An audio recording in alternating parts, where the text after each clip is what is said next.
Thank you very much, Susan. Thank you very much, Michael, for joining us today. And thank you to all of you who are present here this afternoon.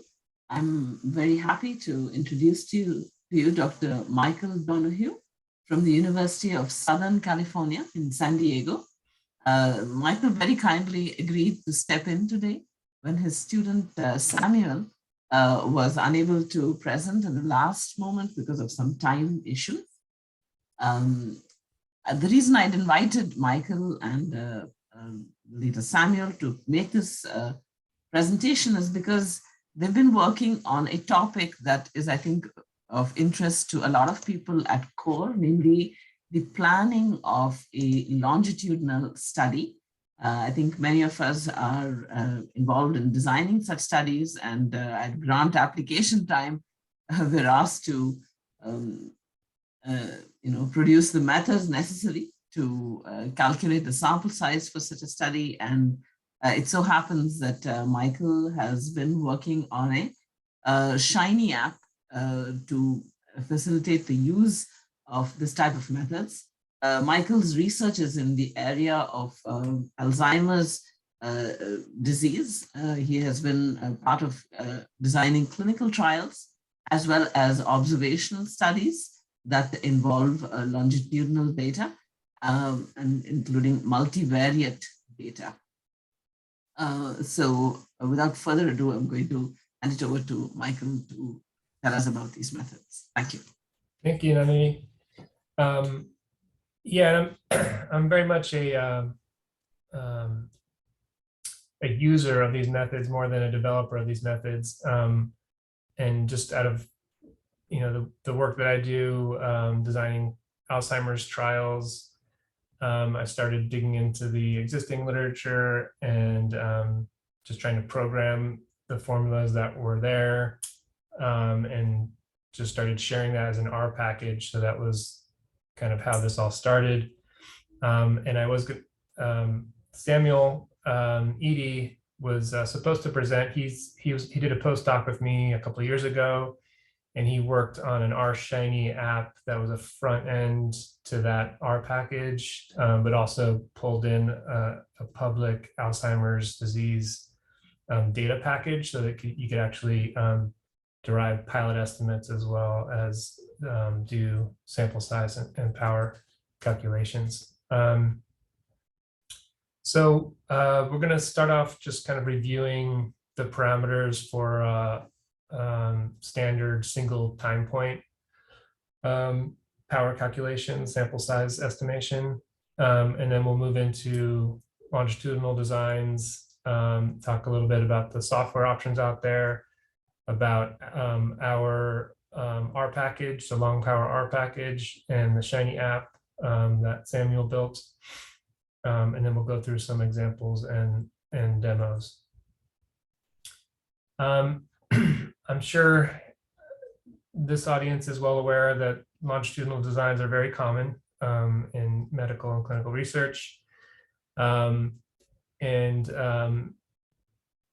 course, in any study, a crucial step is deciding how many observations we need, how many subjects we need. We don't want to overpower the study and enroll more participants than necessary, because that's a waste of resources. And it's unethical because you're exposing people to unnecessary risks. On the other hand, you don't want to underpower your study and have inconclusive results at the end. And that's also unethical, because if you have a low chance of success, then you're just wasting everybody's time and exposing them needlessly to risk. So we want to do a good job of this. We have to, it's often mandated by the people that fund our research and IRBs and so forth. So just to review, if we're talking about a single time point, we have these parameters that we need to consider: the power, the probability of rejecting the null hypothesis when it is indeed false, so correctly rejecting the null when our intervention actually does work. We have the type 1 error, which is the probability of rejecting the null when it's actually true. So we conclude that our drug works, but it actually doesn't. The next parameter is the effect size. This is the difference between the randomized groups, typically in this context, that we want to be powered to detect. And typically we set this at the minimum clinically meaningful difference. To set it larger is a problem. Set it smaller is also a problem. And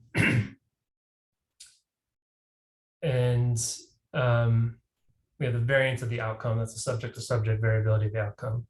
And of course, the smaller the effect size we're trying to detect, all other things being equal, the more subjects will be required. The larger effect that we anticipate, the fewer subjects that will be required. And as the variance goes up, all of the things being equal, will require more subjects. And as it goes down, will require fewer subjects. And generally, we need to start with pilot estimates from prior research. Hopefully that gives us some sense of the variance and some sense of what the minimum clinically meaningful difference is. The exact formulas we use depend on the outcome type, be it binary or continuous or time to event, and so on. And also the analysis method. Are we talking about just a 2-sample t-test, or a regression analysis, or some other model? When we're in the types of designs we're talking about today, longitudinal studies, but a similar conversation could be had about clustered data. You can adjust, you could start with a traditional method for a single time point and adjust it with so-called design effects or attrition, inflation factors, and so on.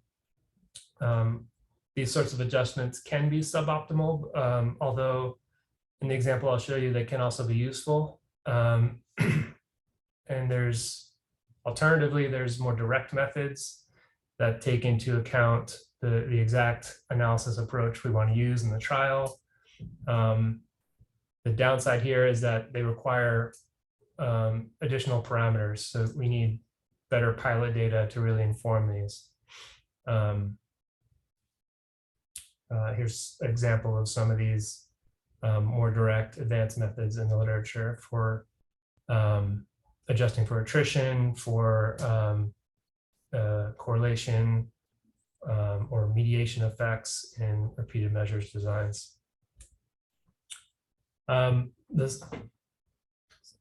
Just to discuss other software that's out there, there are commercial options listed here, and there are a number of R packages that are available for free for doing all sorts of power calculations, with a couple listed here, and more here. There are also some R-Shiny apps out there, a few listed here. And probably most similar to the one we're talking about is probably this one for a random coefficients regression model. So just for you to be aware of the many options that are out there. But today we're going to talk about our long power R package and an R-Shiny app that's built on top of that, which is available from ATRI hub, shinyapps.io/power. Reading a URL makes me feel like I'm selling something, but this is not a commercial outfit. I'm just trying to tell you where this stuff is. So the goal of the RShiny app, we're shooting for something that's relatively user-friendly. Although we're still talking about complex models, and as I was alluding to before, there's a lot of parameters. So you really have to understand the model and understand the parameters. There's no escaping that. And I suggest it's often best to go back to the literature to really understand the parameters involved and the models involved. So for example, if you're doing a mixed model for repeated measures, power analysis, it might be good to look at this paper before you start trying to use the Shiny app. But so just a little warning, we tried to make it user-friendly, but you still have to know what you're doing. The app has kind of two modes. One mode is really just an interface to the long power R package. So you need to know the pilot parameters that you want to enter into the formula. The other mode actually can generate pilot estimates, but that's only useful if you're trying to design an Alzheimer's study. So very specific application there. So we're going to talk about 4 approaches for longitudinal model sample size estimation. The first is from Diggle et al. And this is to compare the rate of change between 2 groups when it's safe to assume that the correlation between any 2 time points, observations at any 2 time points, is the same. So sort of an exchangeable correlation assumption. Next, we'll talk about the Liu and Liang framework, which is actually a very general framework, and the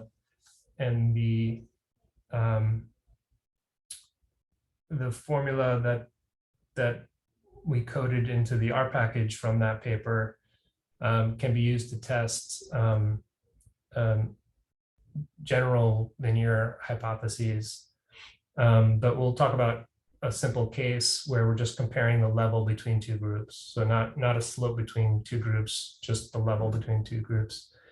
So it's kind of simplifying the mean structure compared to the first one. But it allows a general correlation structure. So you can specify whatever working correlation you want into the formula. It also allows for unequal allocation of the groups compared to the Diggle method does not allow that. The third method is for random intercept and slope model. So this is back to comparing the rate of change between 2 groups. Here, instead of correlated residuals with a covariance structure imposed on them or assumed about them, here we have random effects, so random intercept and slope, and we need to know the variance of those random effects as well as the variance or standard deviation of the residuals, as well as the distribution of observation times for the study design. The last method here is for the mixed model for repeated measures. So this treats time as categorical in both the mean structure as well as the covariance structure. So this allows, instead of just 2 linear trends that we're assuming, 2 slopes that we're comparing in the previous approach, here the mean trajectory for the groups can be sort of zigzag as you go from one category of time to the next. And there's a free mean parameter for each group at each of those time categories. And the parameter of interest is the difference between the means, generally at the final time point. But it really could be any time point, but usually it's the final time point. And similar to the prior formula, we need to specify the within participant correlation structure. The formula from Liu, Lo, and Chen also allows for attrition rate adjustment, considering the attrition at each time. Okay, so for the Diggle formula, we essentially have, if you think about the separating the model for the two groups, you have sort of one model for group A, one model for group B. Obviously, this is all fit in one model. And what's of interest is the difference in slopes, the beta 1 for group A and the beta 1 for group B. And we need to know, we're assuming that the residuals here are correlated. So there's no explicit random effects, or just assuming correlated residuals. And the sample size is given by this formula, where rho is the correlation between any pair of visits. And we also have this sort of design component, which kind of informs the distribution of the observation times in the study design. We have this common variance parameter sigma squared. The Liu and Liang formula is shown here. So this is a little bit different. We're not comparing slopes. We're just comparing the level between the two groups. And that's represented by the beta 1 parameter in this expression. And here we have a more general framework for the residuals. So we assume that the residuals are multivariate normal with mean 0 and this covariance matrix. And then in this framework, the total sample size required is given here in terms of the J by J, where J is the number of time points, correlation matrix. And you can allow for a different proportion of observations in the two groups, different allocation ratio. And here's a formula for a random effects model. In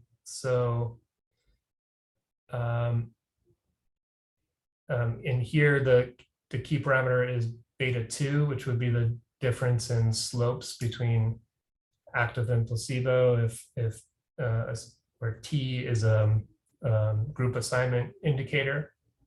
So beta 2 will tell us the difference in slopes between the groups.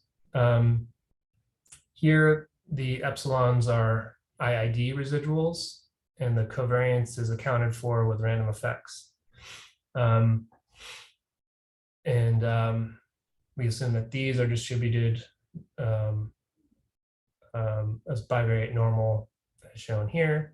So we have new parameters that we need to enter into the formula. We need the variance of the random slope here, as well as the residual variance. Note that the variance of the random intercept does not matter. Only the variance of the random slope enters in here. And we have the effect size delta. That's the difference in slope between the groups. And finally, for the MMRM setup. So in this case, as I was describing, the mean at each time point J for each group indexed by little a here, each time point for each group has a free mean parameter indicated here. And then we have the correlation between two pairs of time points, J and K, is given here. And the paper allows for general covariance, sigma, or it also works out AR1 as well. And this is what the formula looks like. We've kind of buried some details here, but a key thing is this psi A, which is the JJth component of this variance inflation factor, which accounts for the accumulation of information over time, as well as the attrition rate. So that's all sort of bundled into this parameter.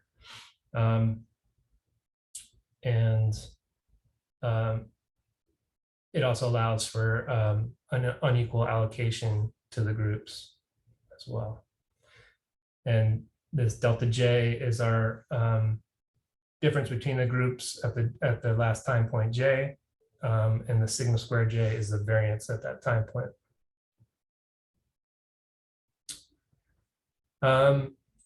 So just a little bit about the R package. So there's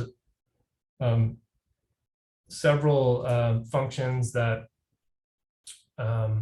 execute these formulas that exist in the literature. And here's 3 of the 4 we've been talking about: the Diggle linear power, the Liang linear power, and the Edlin linear power. And then there's also an LMM power function, which can take as an argument a model fit by LME4 or NLME or GE. So it can extract the variance parameters that we need for the power calculation. So the way this would work is that you would fit the model to placebo data that you might have, or not, the original application. You have this natural history, Alzheimer's disease data. You use that, you fit something like your analysis model to that placebo data, quote placebo data. That gives us estimates of the correlation from visit to visit and the variance. And we use those pilot parameters in the power calculation. And that's what the R-Shiny app is doing in the background. So these are the arguments for the Diggle linear power function. Some of them are familiar to your basic 2-sample t-test arguments, but we can specify the sample size or leave it null if you want to determine sample size given the other parameters. The effect size is the difference in slopes. T is a vector of observations times. Sigma squared is the residual variance, and R is the correlation matrix. And everything else is familiar. So if you know those things, you can plug them in and away you go. Notice that this formula does not adjust for attrition. So you'd have to do some inflation of the sample size for attrition for this type of approach. For the LMM power function, as I was saying, it can take as an argument a model that's fit to some pilot data that you have. And the assumption of the setup is that this is placebo group data that you might have, and then it will extract the variance parameters from that. It can also extract the fixed effect estimate of placebo change, and then present your power in terms of the percent change. Or you can specify a percent change that you want to target as a percent of placebo change, and then return the sample size required. But I always advise people to start simple. And so that means, in this case, just start with a two sample t-test of change scores. It's something, you know, we should all be familiar with, and it gives us a good starting point, a good sanity check on anything more complicated that we do. And sometimes it will suffice for the sake of a grant application in a time crunch, say, or without good pilot estimates for, you know, covariance to do anything different. And you can adjust that also for the interclass correlation as shown here, assuming a constant correlation. I think more importantly is just inflating for attrition as shown here. So if we think we have 20% we expect 20% attrition, you can just divide your two sample t-test sample size n by 1 minus that attrition to inflate it. So just to walk through an example of what this might look like using the Alzheimer's disease assessment scale, cognitive subscale. So this is a common cognitive assessment used in the dementia stage. So people with starting out in a trial with, say, mild to moderate dementia. And for this example, let's say we wanted to do a 12-month trial, and we have we wanted to detect a 2.8 ADAS-Cog difference at 12 months, assuming a standard deviation of 6 ADAS-Cog points with two-sided 5% alpha and 80% power. How many subjects will we need? Well, we can plug this into the base R function power.t.test with those parameters, and it tells us 143 per group. And then if we're expecting 10% attrition at 6 months, and again 10 more at 12 months, assuming 2 follow-up visits here, that'd be a 20% attrition total. So we divide by 80%, and we get 179. So just kind of a basic inflation for the expected attrition. Okay, if we wanted to do something a little fancier, we need these parameters for the power.mmrm function. So we're going to leave n blank. Lambda, the allocation ratio, we're going to leave at 1. We want balanced allocation. We need to specify a correlation matrix, a vector of retention rates at each visit, and the standard deviation at the final time point. And it allows you to make different assumptions for group A and group B, but if you just specify group A, it'll assume the same parameters for group B. And then delta is our target effect size, which we said was 2 ADAS points.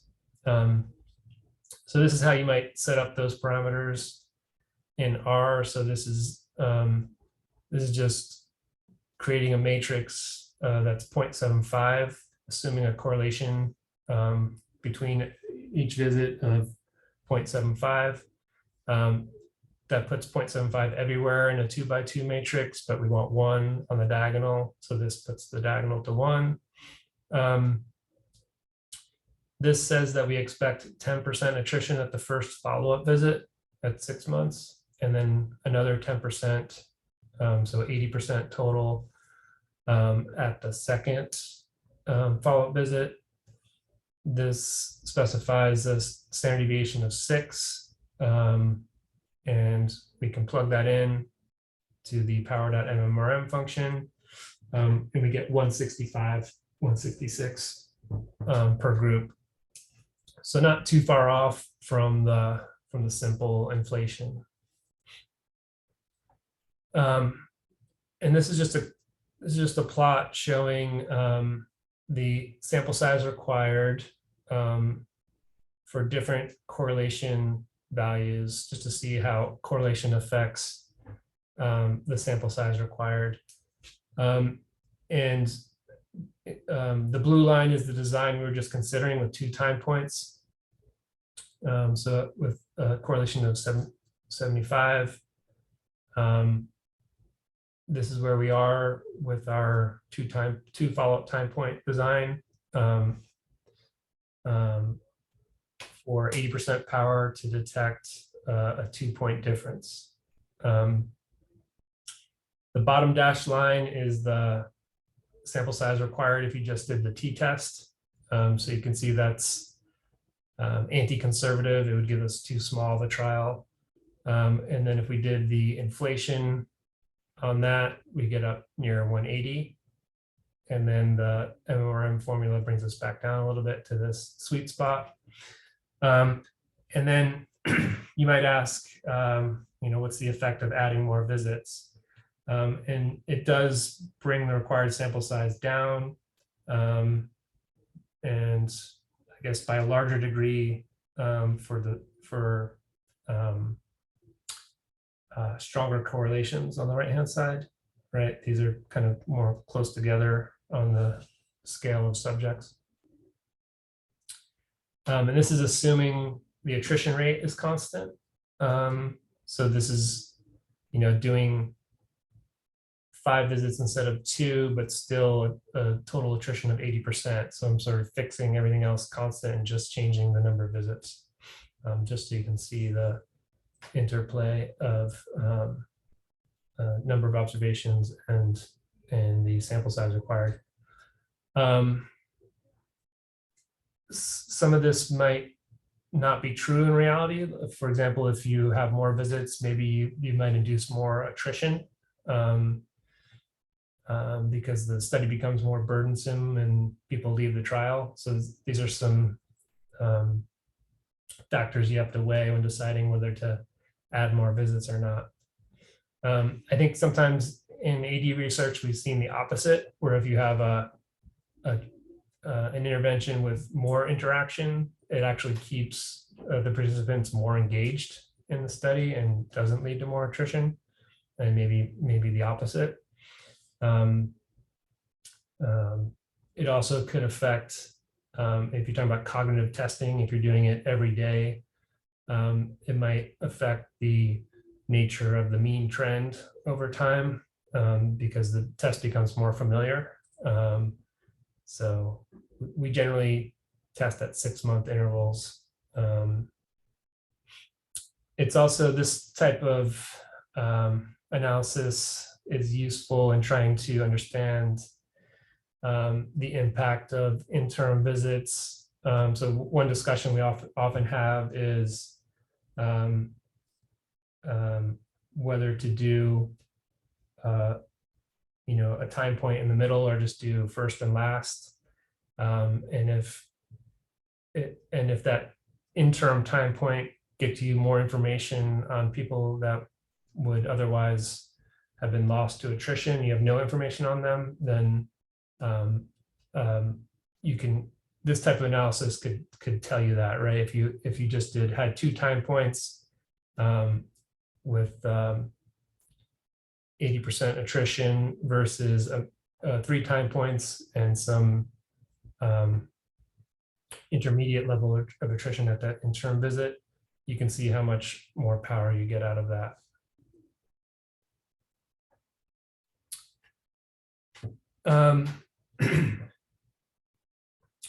So next we'll talk a little bit about the app.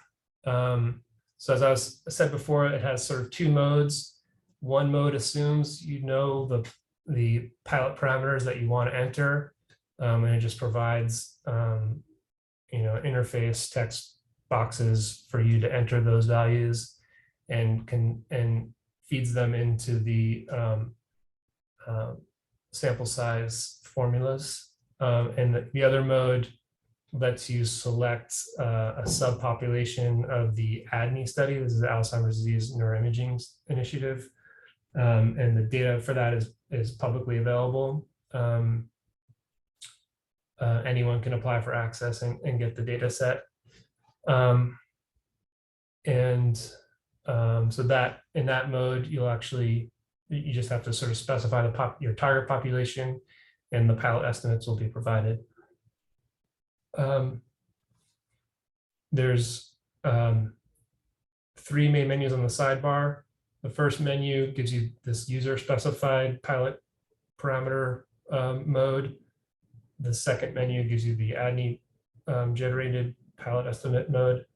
And then there's an about section. The inputs use the RShiny widgets, and the output, you get graphs of required sample size or tables of summarizing the ADNI population that was used in that mode. So I'll switch over to browser screen.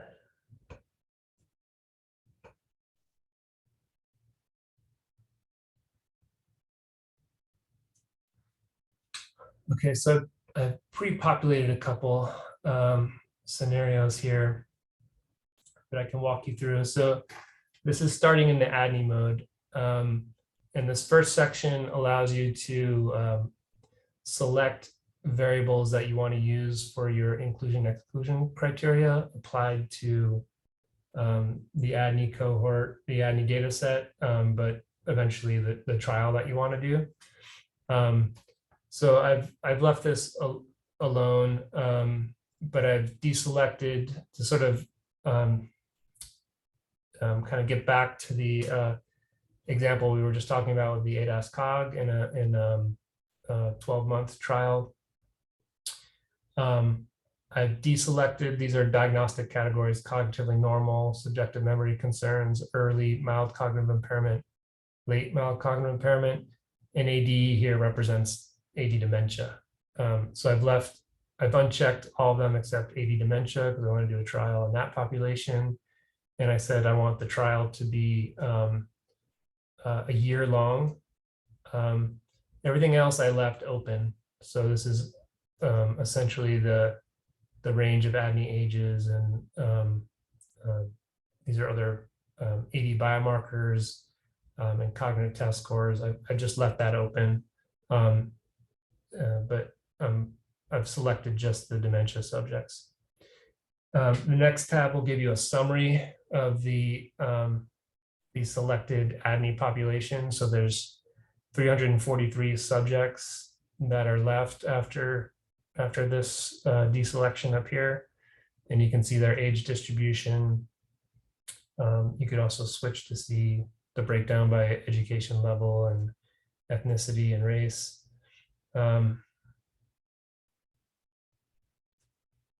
You have some options here for selecting covariates in the model, and you can select different outcomes for the study. So here I've selected the ADAS-Cog, the 11-point version of the ADAS-Cog. And this shows you scatter plots of the change from baseline at follow-up time points here on the left, and then as a sort of spaghetti plot on the left, and then just a dot plot on the right with a low S curve through it. Just to visualize, what data is being used here. And this is helpful if you're, interested in doing a longer study. You can see there isn't data that goes out very, very far in time to support that analysis. So it's just useful for that point of view so you can visualize the data and see if there's enough there to support what you're trying to do. The next box here, you have different design considerations. So we have it set here to compound symmetric heterogeneous. So this is just a single correlation parameter, a different variance parameter for each visit.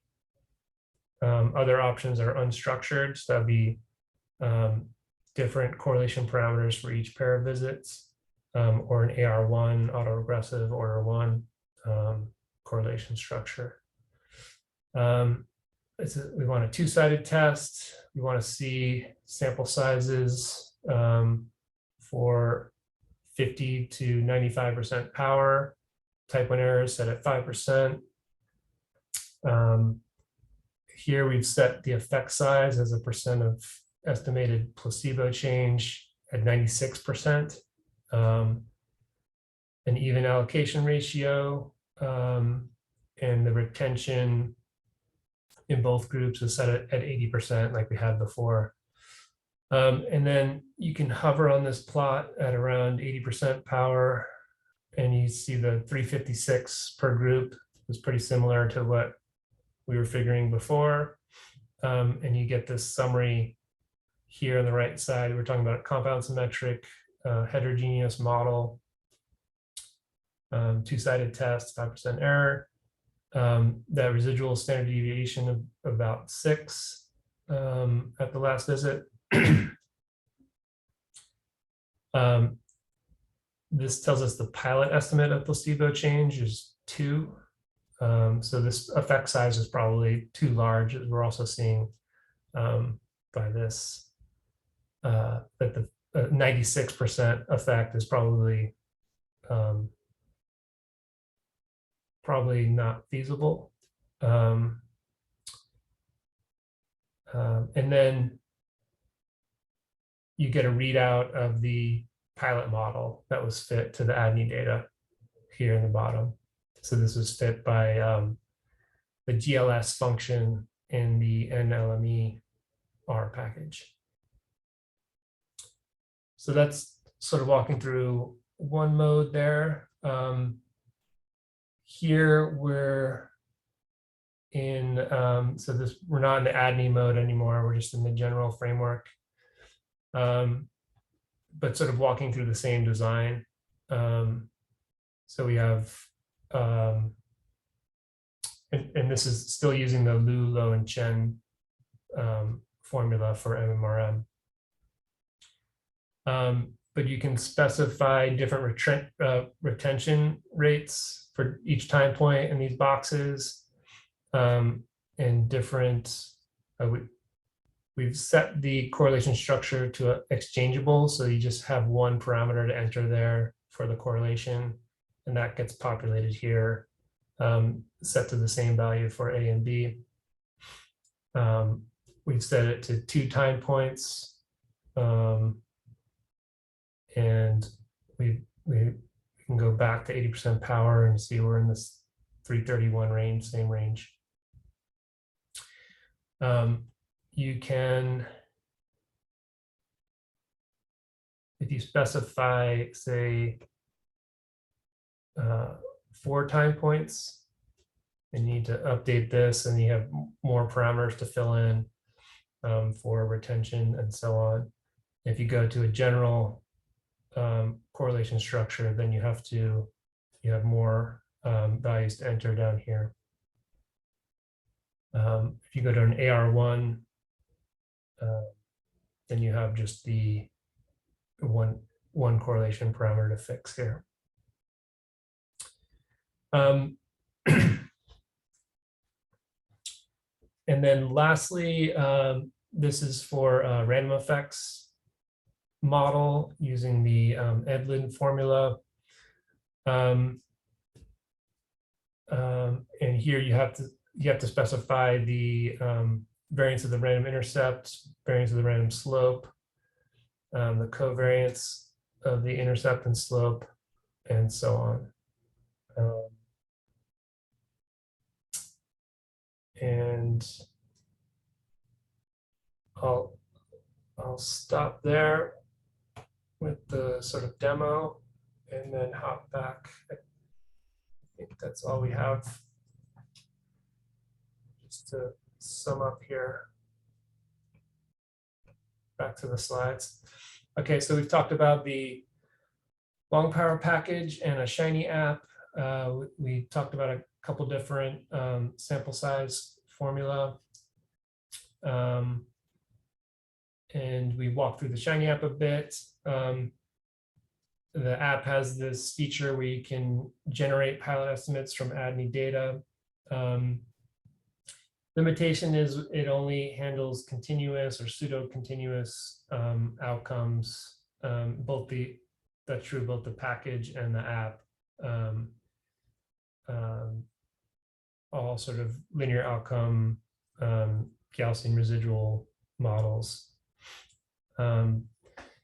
Just some last takeaways. I think it's a good idea to start simple with a formula that you understand, to sort of get you in the right neighborhood. And you can, with a continuous outcome, a 2-sample t-test goes a long way, and it's clear for reviewers, which is a good thing. And if you do an inflation for attrition, that's a conservative starting point, in the sense that you might be overestimating the required sample size. The next best thing is a fit for purpose formula. By that I mean that's a formula based on the model that you want to use with the actual data once the trial is done. The downside there is that you're going to need more pilot parameters. So you're probably going to need good pilot data to get that off the ground. And then the next step after that, of course, is simulation studies, which we didn't get into, but oftentimes this will be the progression for me. They'll start with a 2-sample t-test, an MMRM, say, sample size estimation, and then that'll help me kind of zero in where I want to do my simulation. Yeah, I hope that you find this stuff useful. We tried to make it as user-friendly as we can, but I think it's still, you still need to have a pretty good understanding of the models and the formulas, which requires going back to the literature in some cases. And I'll stop there. Thank you very much, Michael. That was an excellent, clear presentation. I'll wait to see if anybody in the audience has any questions. Before I ask my own. Just going to make a comment. So I was an epidemiologist, physician scientist. I'm counting on maybe they can show themselves, Rahman and Mohammed of our Biostats consulting unit, to use the software and guide us through it, because your outputs were beautiful and are a lot more, will be a lot more convincing to reviewers than the simple, 2-sample t-test. So hopefully we can catch up to the level of sophistication you're showing here. Yeah, I hope it's useful. As I said, I still think there's no shame, in a crunch, to keep it simple. Sometimes that does go over better with reviewers. And if you don't have great pilot data and you're just pulling parameters out of the air, but when you do have good pilot data and you can fit models that are similar to the one you want to use in the trial, then it probably does sharpen your estimates of required sample size.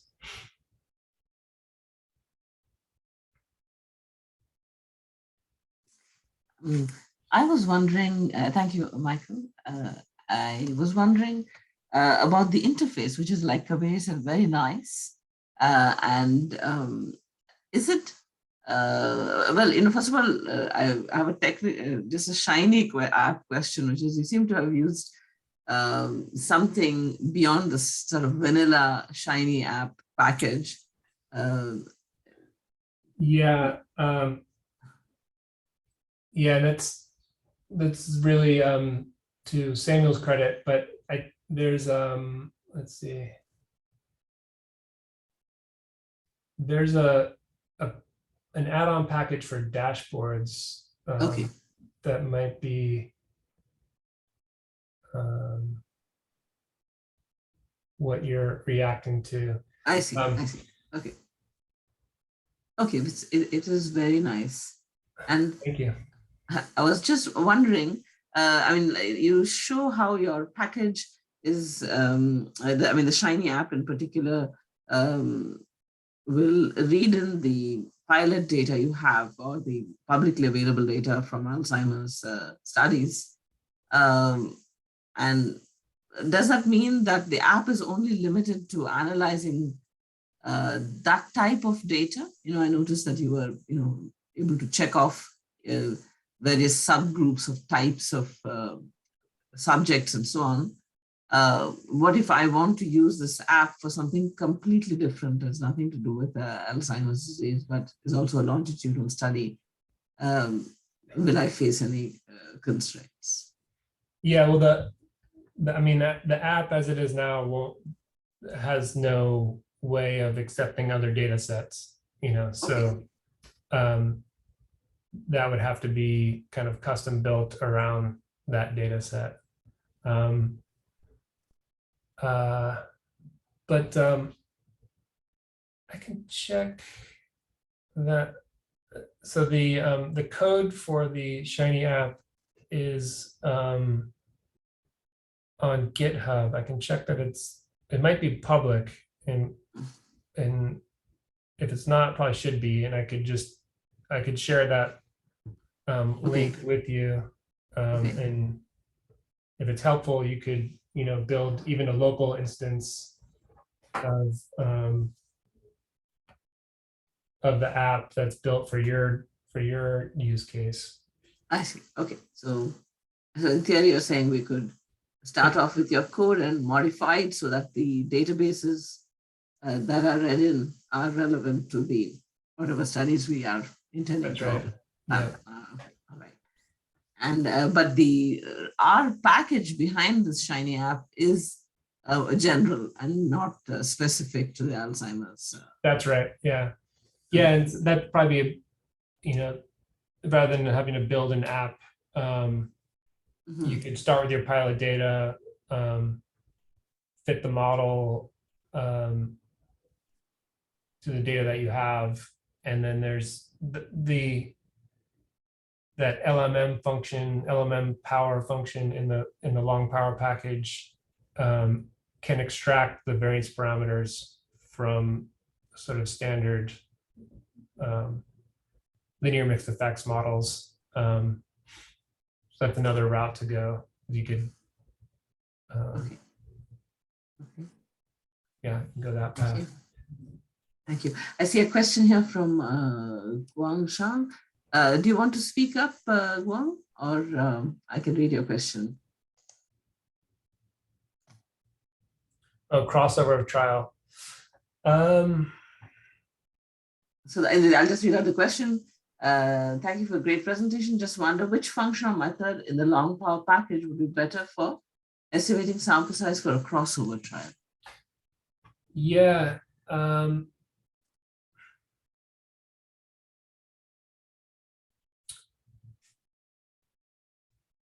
to think. So I don't think we have any functions that are explicitly for a crossover design. So I think there's probably better options out there than trying to use the long power package for a crossover. The exception might be if you could frame it, if it's, if your analysis can be framed as a general linear hypothesis, then, for example, there's no reason why the Liu and the Yang formula could be used, because that's, like I said, that's a very general framework. It takes a little to wrap your head around the generality of their framework. You have to sort of, for example, I only walk through a simple version of the Liu and the Yang formula for comparing a fixed level between two groups. But any linear hypothesis can be sort of expressed in their framework. You just have to understand their framework and how to code the covariate classes and the probability, the proportion of each covariate class. So that might be one way to go, but there might be easier ways to go. We don't do a lot of crossover trials in AD, so it might not be the best to answer the question. You had presented a number of alternative packages that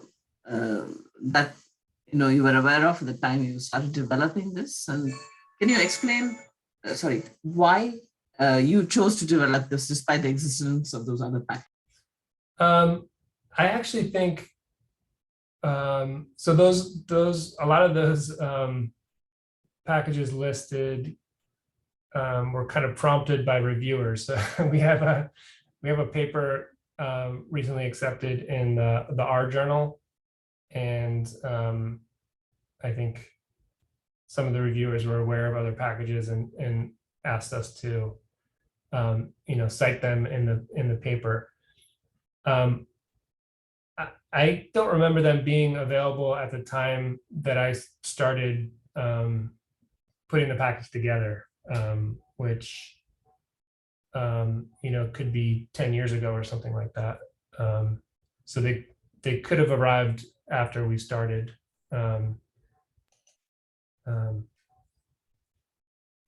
Okay. Also, I'm not that familiar with the other options. They also appear to be, some of them seem very much, maybe one or two seem to have a lot of overlap, and others not as much. There's some for cluster designs, and so it was kind of a broad list of power packages that were out there for complex designs. Okay. And I presume your package is especially relevant when you expect a sort of time-related covariance structure, some sort of an autoregressive or other correlation structure rather than some other more general covariance structure. That's right. Yeah. There's no, the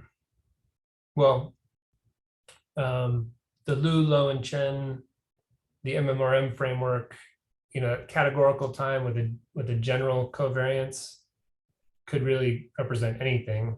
Okay.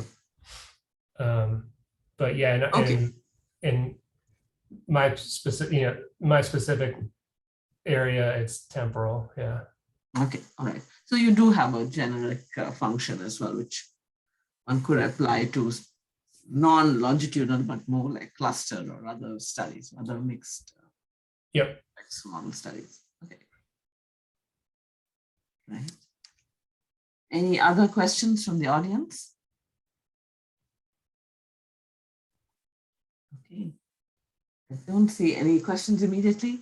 So I'd like to just take the time to thank you so much, Michael, for stepping in at the last minute and for giving us a very useful presentation. We're all going to certainly go and check out this long power package and a very nice shiny app that goes with it.